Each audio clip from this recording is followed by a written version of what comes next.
આજે Ahmedabad municipal corporation ખાતે standing કમિટીની બેઠક મળી હતી. આ બેઠકમાં શહેરીજનોને વધુ પાણીનો જથ્થો મળશે. એમસીને નર્મદા નિગમ વિભાગ તરફથી 467 MLD પાણીનો જથ્થો આપવા મંજૂરી આપવામાં આવી છે. હાલ 1600 MLD પાણી હાલ અમદાવાદના દૈનિક પાણી મળે છે.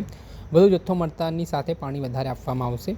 સાથે જ પ્રહલાદનગર મલ્ટીલેવલ પાર્કિંગ મામલે નિર્ણય કરવામાં આવ્યો છે. મલ્ટીલેવલ પાર્કિંગ એમસી દ્વારા વેચવામાં આવશે. 367 કરોડની કિંમત મૂકવામાં આવી છે અને મલ્ટીલેવલ પાર્કિંગ મામલે સ્ટેન્ડિંગ કમિટીના ચેરમેનનું નિવેદન સામે આવ્યું છે. સાથે જ ફ્લાવર શોમાં મૂકેલા વૃક્ષોના રોપા એમસી બગીચામાં મૂકશે.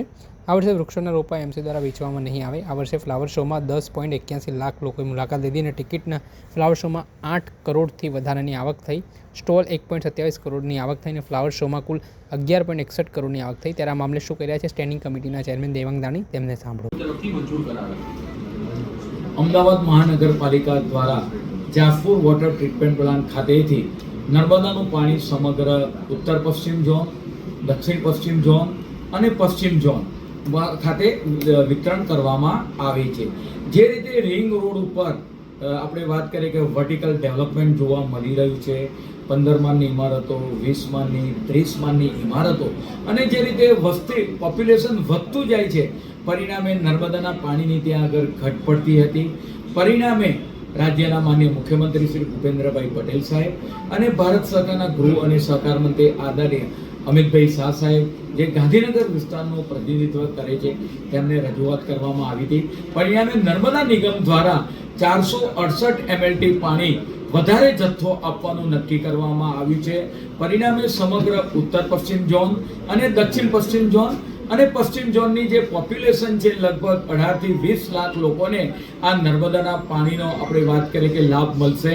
પરિણામે આપણે વાત કરીએ કે ગોતા, બોપલ, ગોમા, વસ્ત્રાપુર, થલતેજ, અબતપુર, સોલા, આપણે જોધપુર, વેજલપુર, સરખેજ, આ તમામ વિસ્તારને આવનાર સમયગાળા દરમિયાન આ નર્મદાના પાણીનો વધારે જથ્થો પ્રાપ્ત થશે.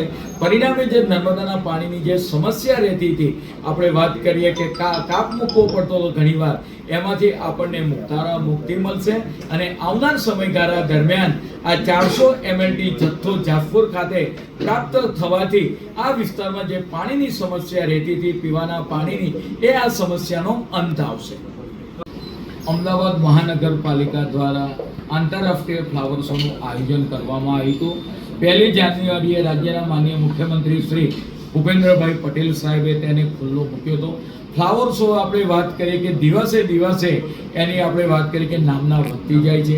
અનેક લોકો આની મુલાકાતે આવે છે, રાજ્યમાંથી, દેશમાંથી.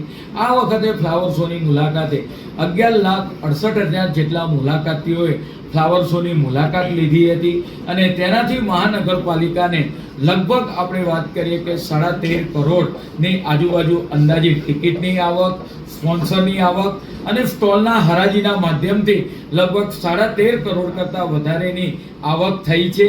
અને ખાસ કરીને લોકોની હેપીડેક્સ ઇન્ડેક્સ વધે એટલે મહાનગરપાલિકા દ્વારા કાંકરિયા કાર્નિવલ હોય, આપણે ફૂડ ફેસ્ટિવલ હોય અને ફ્લાવર શોનું આયોજન કરવામાં આવે છે.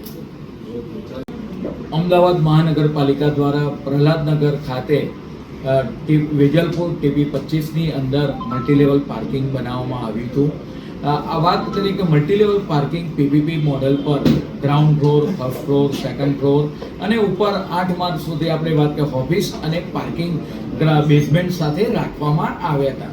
ગ્રાઉન્ડ ફ્લોરની દુકાનો અને ઓફિસો માટે પહેલા આપણે વાત કરીએ કે ઇન્ડિવિજ્યુઅલ શોપ્સ અને ઓફિસ માટે ટેન્ડર બહાર પાડવામાં આવ્યા હતા, પરંતુ કોઈ પણ બિડર એની અંદર પાર્ટિસિપેટ થયા ન હતા.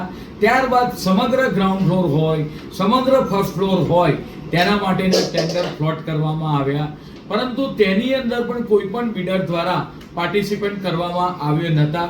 ત્યારબાદ મહાનગરપાલિકા દ્વારા સમગ્ર જે પ્લોટ સાથે, જમીનની કિંમત સાથે સમગ્ર આપણે વાત કરીએ કે મલ્ટીલેવલ પાર્કિંગની જે આજે સ્ટેન્ડિંગ કમિટીમાં કામ મૂકવામાં આવ્યું હતું, એના વેચાણ માટેનું એ કામને મંજૂરી કરવા આપવામાં આવી છે.